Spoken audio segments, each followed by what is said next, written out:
My sister Harper didn't cry at our father's funeral. She just stood by the casket and picked at a hangnail. 3 months later, she sat in a courtroom, actively trying to leave me homeless, and offered me a tight, sympathetic smile. She didn't know I had her voice in my pocket, saved as a neat little audio file. The house didn't smell like a home anymore. For the last 2 years of my father's life, it smelled like a hospital. It was a suffocating blend of rubbing alcohol, stale coffee, and that distinctly sour odor of unwashed bed linen. Dad had insisted on dying in the living room. We moved his heavy oak bed downstairs when his knees gave out, right next to the brick fireplace he used to obsessively clean. By the end, the fireplace was just a shelf for his plastic pill organizers and the loud, rhythmic oxygen concentrator that hummed 24 hours a day. Whir, hiss. Whir, hiss. It became the heartbeat of the house. I slept on the faded floral sofa a few feet away, waking up every 2 hours to the sound of him coughing or the sharp beep of a machine that needed its water chamber refilled. My sister, Harper, didn't know what any of that sounded like. Harper lived in Seattle. She had a sprawling, sterile condo overlooking the Sound, a husband who traded commodities, and an excuse for every holiday she missed. The markets are crazy right now, Sarah. Tell Dad I'll call him Sunday. She never did. When Dad finally stopped breathing on a rainy Tuesday in November, I didn't feel a profound, poetic sorrow. I felt a sudden, crushing quiet. The oxygen machine was off. The room was just a room again. I sat on the floor next to his bed, resting my forehead against the cold metal railing, and I felt relieved. It was an ugly, selfish relief, and the guilt of it immediately made my stomach turn. I loved him, but I was so tired. My hair was greasy, my fingernails were bitten down to the quick, and I hadn't held a full-time job in 3 years because Dad couldn't be left alone. I called Harper at 4 a.m. her time. She answered on the second ring, her voice crisp, entirely devoid of sleep. "He's gone," I said, staring at a brown water stain on the living room ceiling. There was a pause on the line. I heard the faint clinking of glass in the background. "Okay," Harper breathed out. Not a sob, a sigh. "Okay, I'll book a flight. Have you called the funeral home? Make sure you don't use the one on Elm Street. They overcharge for the caskets." That was Harper, practical to the point of cruelty. She arrived 3 days later for the funeral, wearing a tailored black wool coat that smelled of cedar and expensive musky perfume. It completely overpowered the scent of the damp earth at the cemetery. She played her part perfectly, accepting condolences from Dad's old union buddies with a delicate, trembling hand. I stood next to her in a cheap polyester dress that was clinging to my sweaty back, feeling like a stranger at my own father's burial. The real shock didn't come at the gravesite, though. It came 5 days later, in the aggressively air-conditioned office of Dad's attorney, Mr. Gable. Gable's office smelled like lemon pledge and old paper. The leather chairs squeaked every time I shifted my weight. I was nursing a lukewarm cup of water from a styrofoam cup, exhausted.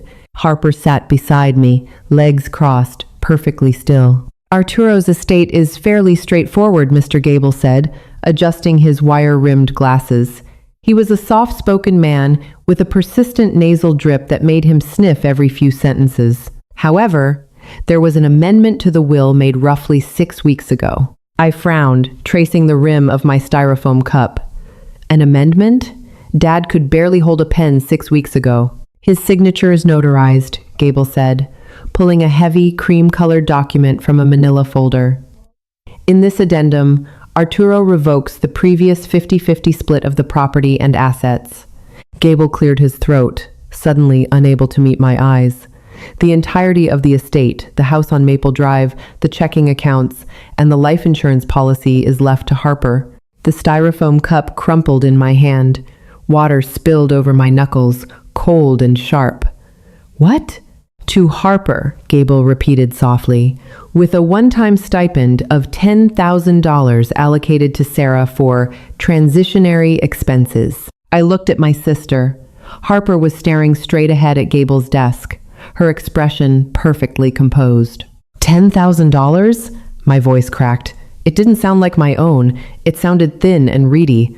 I gave up my career. I moved back home. I wiped his mouth and bathed him while he screamed because he didn't know who I was. And she gets the house? Sarah, please keep your voice down, Harper murmured, finally turning to me. Her eyes were flat. Dad was of sound mind. We had a long talk about this when I came to visit in October. You came for one afternoon, I yelled, the anger violently overriding my exhaustion. You stayed for 4 hours, drank a bottle of his wine, and left because you said the smell of his bed sores was making you nauseous. I was thinking of your future, Harper said smoothly. Dad knew the house was falling apart. He knew you didn't have the income to maintain it. He wanted me to take it over, sell it, and give you a clean break. The $10,000 is plenty to get a nice apartment. You manipulated him, I choked out, my chest tightening so hard I couldn't pull in a full breath. He had dementia, Harper. Half the time he thought I was his sister. He didn't know what he was signing. The notary disagreed. Gable interjected gently. Sarah, I understand this is a shock, but legally the document is airtight. I stood up. The heavy leather chair rolled back and slammed into the wall behind me. My heart was hammering a frantic, painful rhythm against my ribs. I looked at Harper, looking for any trace of shame, any flicker of sisterly guilt. She just reached into her designer handbag, pulled out a tube of mint chapstick, and applied it. I'll need you out of the house by the end of the month, Sarah, she said without looking up. I've already contacted a real estate agent. The market is hot. I didn't pack. For the first 2 weeks after the lawyer's appointment, I just existed in a state of paralytic rage. I wandered the empty rooms of the house, letting the dust settle on the countertops, eating stale crackers straight out of the box. The house was cold. The furnace had been acting up, and I didn't have the money to call a repairman. The $10,000 Harper promised was tied up in probate, and my personal bank account had dwindled to double digits. I was going to be homeless. The reality of it sat on my chest like an anvil. Harper's real estate agent, a bubbly woman named Bethany who smelled strongly of vanilla body spray, showed up unannounced on a Tuesday morning. I answered the door in my pajamas, unwashed, my eyes red and swollen. Harper said I could come by to take some preliminary photos, Bethany chirped, stepping past me into the foyer without waiting for an invitation. Her high heels clicked obnoxiously loudly against the hardwood floor. Oh, wow. It's going to need a deep clean and a fresh coat of paint. Maybe we can knock down that wall to open up the kitchen. Don't touch anything, I snapped, my voice raspy from disuse. Bethany paused. Her tablet raised halfway. She gave me a tight, uncomfortable smile. I'm just doing my job, sweetie. Harper holds the deed now. She's the boss. The sheer humiliation of it burned the back of my throat. I retreated to Dad's room, my room now, I suppose, and slammed the door. I threw myself onto his heavy oak bed, burying my face in a pillow that still smelled faintly of his hair tonic. I sobbed until my ribs ached. It wasn't just about the money or the house. It was the erasure of my sacrifice. 2 years of my life, my sanity, my youth, washed away by a forged signature and a notarized piece of paper.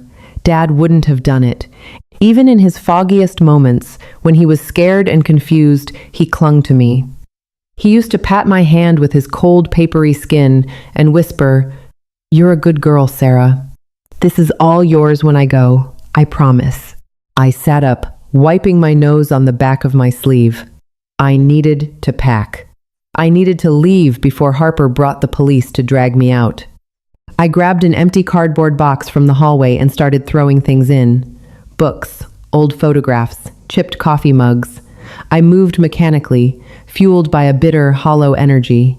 I went to Dad's bedside table to clear out his endless bottles of medication. I opened the bottom drawer. It stuck, grating against the wood. I yanked it hard, and it popped free, spilling its contents onto the faded rug. Pens, a tangled phone charger, a crusty bottle of hand sanitizer, and a small, rectangular object that clattered loudly against the floor. Dad's old digital voice recorder. It was a cheap piece of plastic he'd bought at a pharmacy years ago. When his memory first started slipping, before it became full-blown dementia, he used it obsessively. He'd record grocery lists, thoughts he didn't want to lose, instructions for the lawnmower, Testing, testing. Arturo here. Gotta remember to tell Sarah to pick up milk. The 2% kind, not the skim garbage. I picked it up. It felt light, the plastic casing scratched and worn. The battery indicator on the tiny LCD screen was blinking red, barely clinging to life.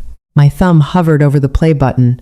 I didn't want to hear his voice. I knew it would break whatever fragile shell was holding me together. But an irrational, desperate part of me wanted one last piece of him, one last I love you. I pressed play. A burst of static hissed from the tiny speaker, followed by the sound of shuffling fabric. Then, Dad's voice. But it wasn't a grocery list. He sounded agitated, breathless. I don't want to do that, Harper. Sarah takes care of the house. Sarah takes care of me. My blood went completely cold. The hair on my arm stood up. I stopped breathing, bringing the speaker closer to my ear. Dad, be reasonable. It was Harper's voice, sharp, impatient. Sarah is barely keeping her head above water, Harper continued, the audio slightly muffled but unmistakable. Look at this place. It's a sty. She's depressed. She has no money. If you leave her half the house, she'll just drag it into foreclosure. Do you want the bank taking your house? No, Dad whispered. He sounded so small, so terribly confused. No banks, my house. Exactly. So you need to sign this. I'll take the house, I'll manage the money, I'll make sure Sarah's taken care of. I promise. But Sarah, she said. There was a loud thump on the recording, the sound of a fist hitting a wooden table. Listen to me. Harper's voice dropped, dropping the sweet, reasonable facade. It was vicious, hissing. You are practically a vegetable, Dad. You think Sarah wants to keep wiping your ass for another year?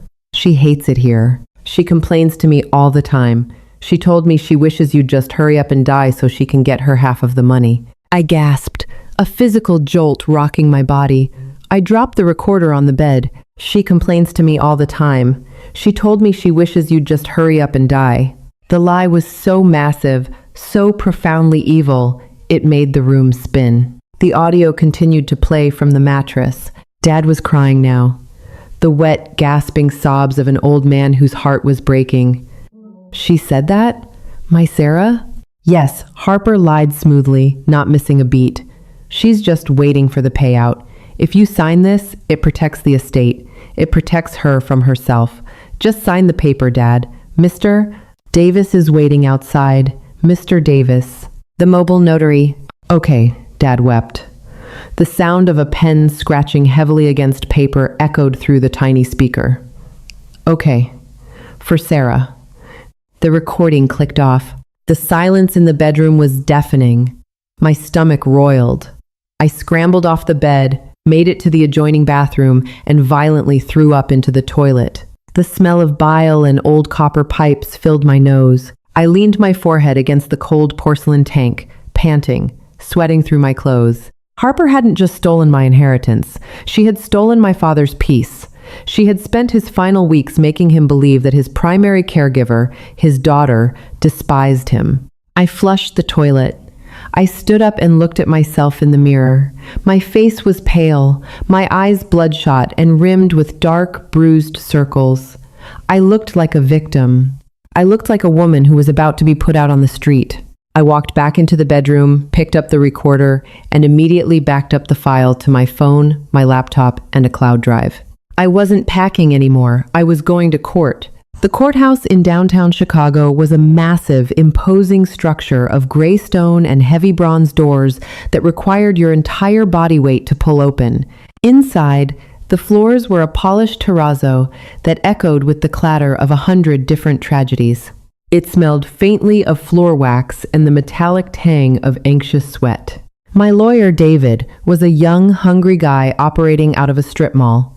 He didn't wear a three-piece suit like Mr. Gable. He wore a navy blazer that was slightly shiny at the elbows and carried a beat-up leather briefcase.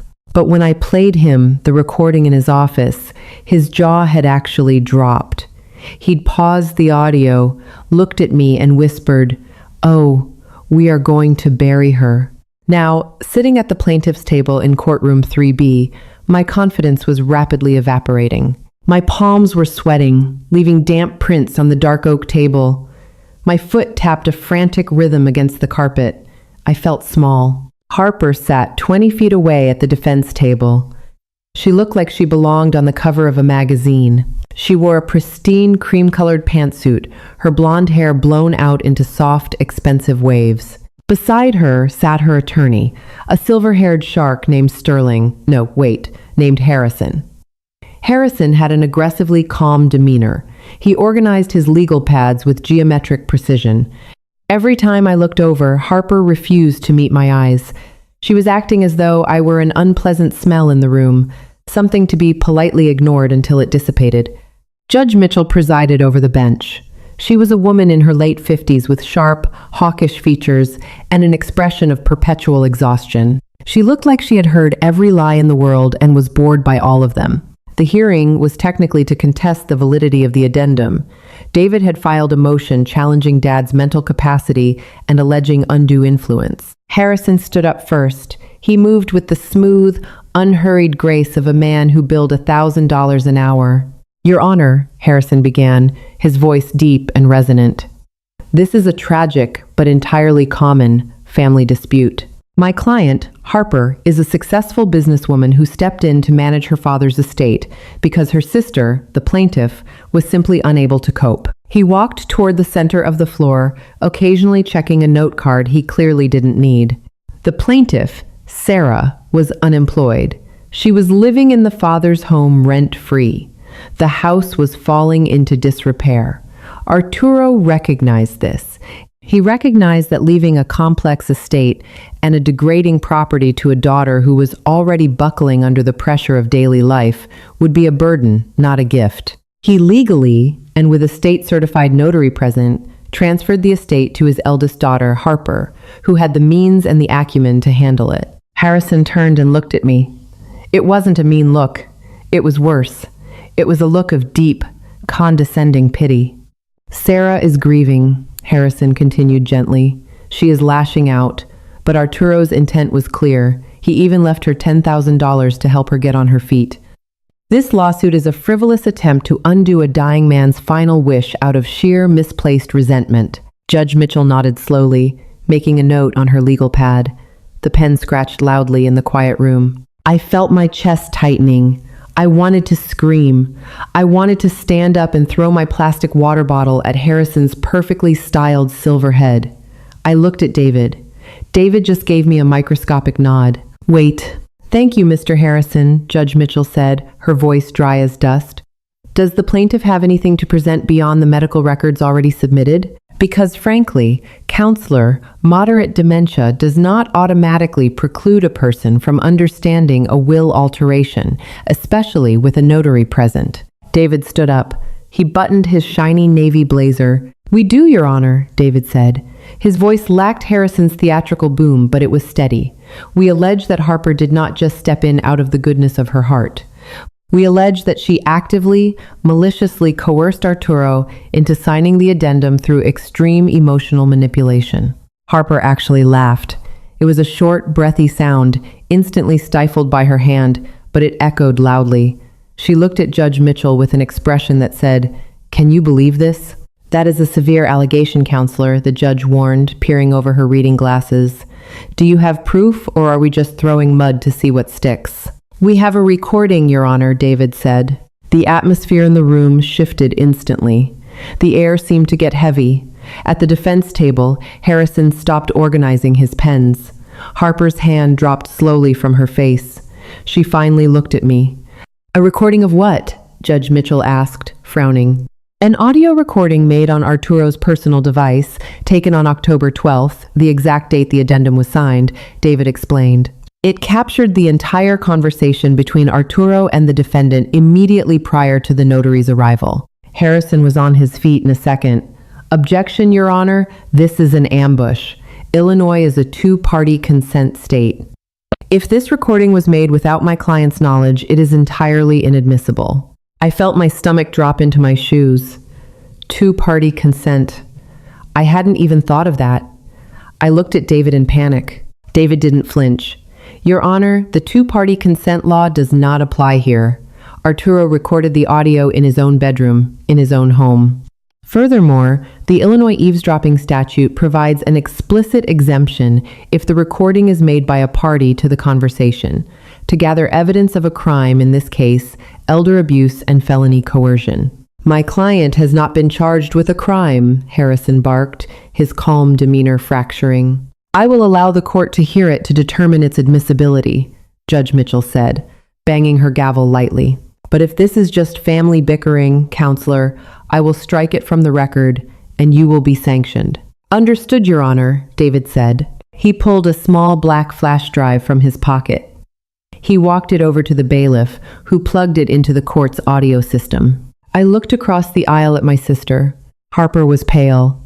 The pristine cream of her suit suddenly looked harsh against her skin.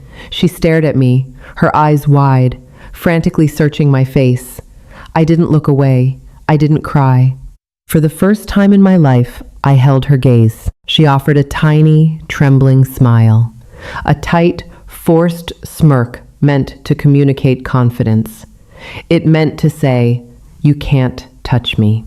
My heart hammered against my ribs, but my hands were suddenly perfectly still. Just wait, I thought. David nodded to the bailiff. Play track 1. The court's audio system was ancient, built for projecting deep legal arguments, not the intimate, scratchy frequencies of a cheap plastic dictaphone.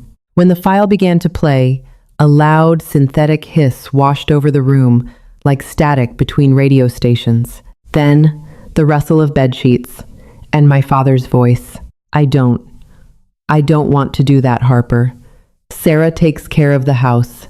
Sarah takes care of me. It sounded different here. In his bedroom, the recording had felt like a ghost. Here, bouncing off the polished mahogany panels and the vaulted plaster ceiling, it sounded like an autopsy. It was a brutal, public dissection of a dying man's confusion. I looked down at my hands. My cuticles were raw, bleeding slightly where I had picked at them on the train ride over. I pressed my thumb into the wound, using the sharp, localized pain to anchor myself.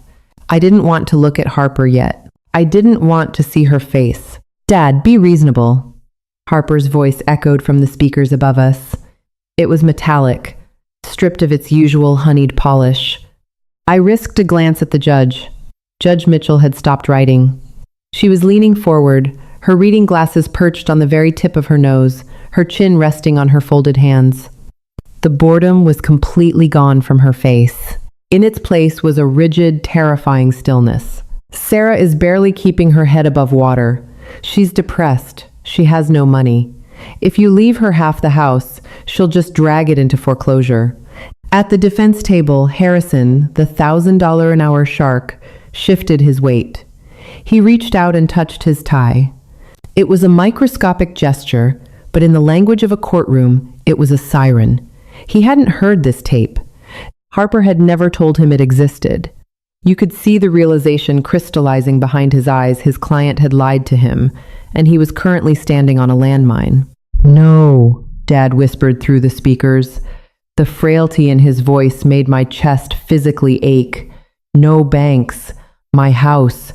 The thump of Harper's fist hitting the bedside table translated into a loud, bass-heavy pop through the courtroom speakers. I flinched. The court reporter, a young guy with terrible posture, actually stopped typing on his stenograph machine for a half-second before remembering his job. Listen to me.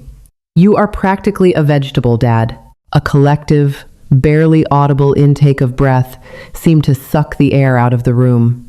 It came from the bailiff, from David sitting next to me, maybe even from Harrison.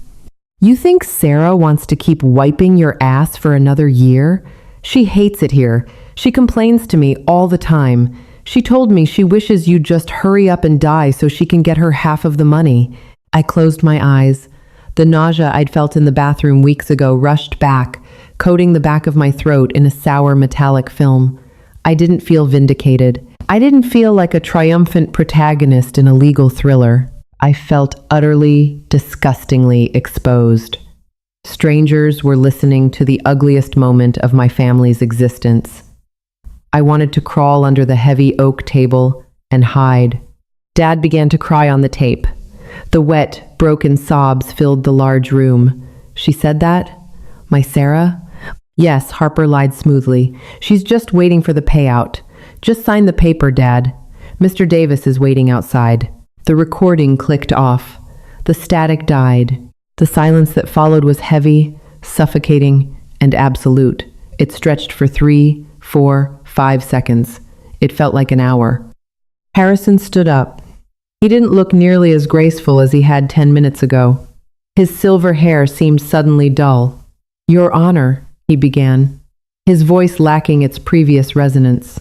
This is an isolated, out-of-context excerpt. We have no way to verify the authenticity of this digital file. It could be heavily edited or manipulated. Save it, Counselor, Judge Mitchell snapped. Her voice didn't rise in volume, but the sheer, compressed authority in it cut Harrison off at the knees. She turned her gaze to Harper. Harper was staring straight ahead, her face completely drained of blood. The confident, condescending smirk she had worn into the room had vanished, replaced by a tight, rigid mask of panic. The cream pantsuit suddenly made her look washed out, sickly. Miss Davis, Judge Mitchell addressed Harper directly, bypassing the lawyer entirely. Is that your voice on the recording? Harrison put a hand on Harper's arm.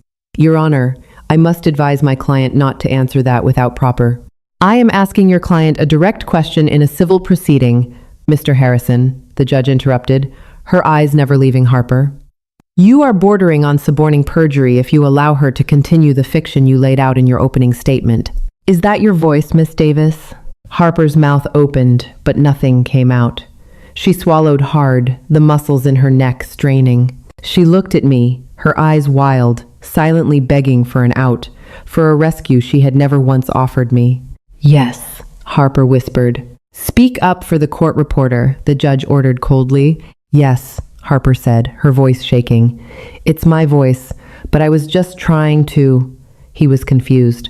The house was falling apart. I was trying to protect the asset. You told a dying man that his primary caregiver, his daughter, wished him dead, Judge Mitchell said. Each word was clipped, precise, and laced with absolute disgust. You used his cognitive decline as a weapon to strip him of his agency and coerce him into signing away his estate. That is not protecting an asset, Miss Davis. That is elder abuse. Harper flinched as if she'd been slapped. Judge Mitchell didn't pause for breath. She turned her attention to the bench, shuffling the manila folder containing the forged addendum. The court finds the addendum to Arturo Davis's will, dated October 12th, to be the product of extreme malicious coercion and undue influence, Mitchell stated, her voice ringing out clearly. The document is hereby invalidated. The original will, dividing the estate equally, is reinstated immediately. I exhaled. It wasn't a sigh of relief. It was just a harsh, shuddering breath I hadn't realized I was holding. My hands were shaking so violently, I had to grip my kneecaps to keep them still. Furthermore, Judge Mitchell continued, looking back up. Her eyes were dark, devoid of any judicial neutrality. I am instructing the clerk to forward a full transcript of this hearing, along with the unedited audio file, to the Cook County State's Attorney's Office. I am officially referring this matter for criminal investigation regarding elder abuse, fraud, and felony coercion. Harrison sat down heavily in his leather chair. He didn't even look at Harper. He just started packing his briefcase. He was done. Harper let out a small, wounded noise. She looked at the judge, her perfectly manicured hands trembling against the table. Criminal? Your Honor, please, it's just a family dispute. We can settle this. I'll relinquish the house. I don't want the money. You don't have the money to relinquish anymore, Judge Mitchell said.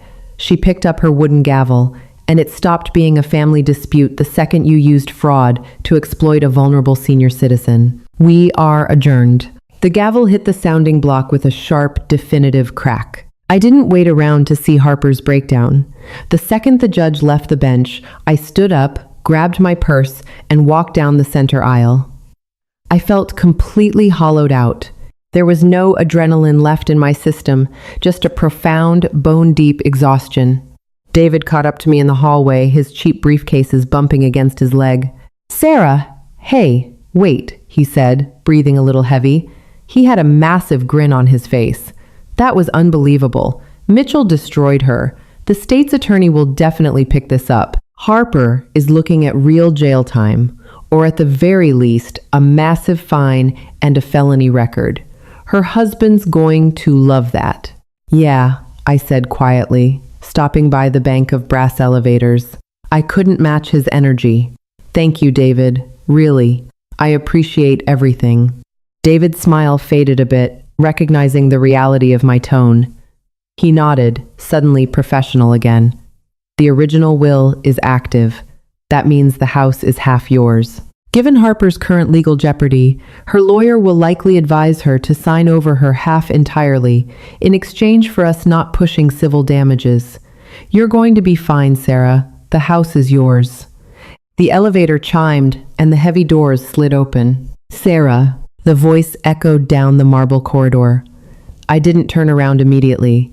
I closed my eyes, letting the cool draft from the elevator shaft wash over my face. Then, slowly, I turned. Harper was standing 10 feet away. Harrison was nowhere to be seen. He had likely abandoned her the second they stepped out of the courtroom. She looked a mess. Her blowout had fallen flat, and her mascara had smudged under her left eye, leaving a gray shadow. She took a step toward me. Sarah, please.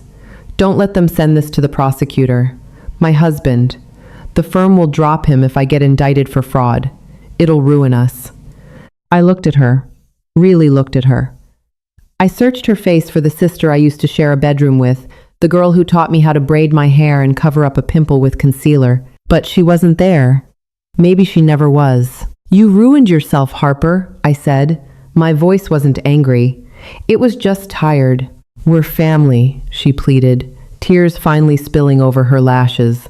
Real tears, this time. I panicked. Okay, I made a mistake. But I'm your sister. You told Dad I hated him, I said. The words tasted like ash in my mouth. You let him die thinking I wanted him gone. You stole his peace. For a piece of real estate. Harper opened her mouth, a sob catching in her throat. But she had no defense. There was no spin left. Don't ever contact me again, I said softly. I turned around, stepped into the elevator, and pressed the button for the lobby. I watched her through the shrinking gap of the closing doors. She just stood there in the echoing hallway, small and entirely alone. It took 3 days for the smell to finally leave the house. I dragged the heavy oxygen concentrator out to the curb on a Thursday morning. A medical supply company came and picked up the hospital bed that afternoon. Without the massive piece of oak and steel dominating the living room, the space looked huge and shockingly empty. I opened every window on the first floor. It was a crisp, windy November afternoon. The air that rushed in smelled like wet leaves, asphalt, and impending snow. It was a clean, sharp smell. It cut right through the lingering scent of rubbing alcohol and stale coffee. Harper's new lawyer, Harrison, had officially dropped her, contacted David the next day. They offered a full quitclaim deed, surrendering Harper's 50% share of the property to me in perpetuity, hoping it would buy leniency in the upcoming criminal probe. I signed the paperwork on the kitchen counter, drinking a cup of hot tea. I didn't celebrate. I didn't pop champagne. I just sat at the Formica table and watched the dust motes dance in the afternoon sunlight. I called a different real estate agent a week later. Not Bethany. I found an older, quiet man who wore worn-out cardigans and didn't wear cologne. He walked through the house, took down the measurements, and told me I could get a fair price, even without knocking down the kitchen wall. It's a good, solid house, he told me, patting the door frame. It just needs someone to breathe some life back into it. Yeah, I agreed, wrapping my cardigan tighter around my chest. It's time for it to be someone else's home. I spent my final night in the house sleeping on the floor of my old childhood bedroom, rolled up in a heavy quilt. The furnace was still broken, and the floorboards were freezing, but I didn't care. The silence in the house wasn't crushing anymore. It was just quiet. I didn't forgive Harper. I don't think I ever will. Some betrayals aren't meant to be patched up with time and forced holiday dinners. Some bridges need to burn to keep the rot from spreading to your side of the river. But as I lay there in the dark, Listening to the wind rattle the old window panes, I didn't feel angry anymore. I thought about Dad. Not the frightened, confused old man in the hospital bed, but the man he was before. The man who used to smell like Old Spice and sawdust, who would let me ride on his shoulders when my legs got tired. I still had his cheap plastic voice recorder. I kept it in the bottom of my purse. I knew I would never listen to that terrible file ever again. I would delete it the second the prosecutor was done with it. But underneath the nightmare of October 12th, there were dozens of other files. Old grocery lists, reminders to change the oil in the car, mumbled, half-remembered lyrics to songs he liked. Just proof that he was here, proof that he loved me, and that was an inheritance my sister could never, ever touch. Family betrayal leaves a scar that money can never heal, but standing up for the truth, that's how you take your power back. If Sarah's fight for her father's dignity and her own survival resonated with you, let me know in the comments below. Have you ever had to draw a hard line with toxic family members? Hit that like button, share this story with someone who needs to hear it, and subscribe for more grounded, real-life drama. See you next time.